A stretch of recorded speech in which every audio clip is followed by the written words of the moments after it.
قاتل حضرت حمزه وحشی بود، نامش وحشی بود. او حضرت حمزه رو شهید کرد. هند جگرخوار همسر ابو سفیان، مادر معاویه، مادر بزرگ یزید، این انقدر کینه داشت. وقتی فهمید حضرت حمزه شهید شده آمد بدن حضرت حمزه رو مسله کرد، جگر حضرت حمزه رو در آورد، جگر حضرت حمزه رو به دهانش گذاشت، به قدرت خدایی مثل سنگ سفت شد، نتونست بخوره.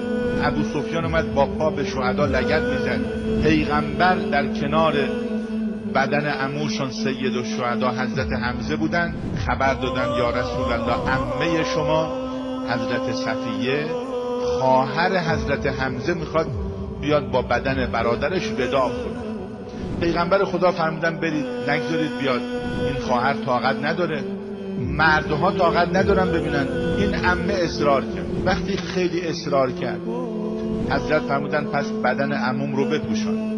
عبای مبارکشون رو در آوردن، رو بدن حضرت حمزه انداختن. چون بدن حضرت بلند قامت بوده، پاهای حضرت بیرون ماند.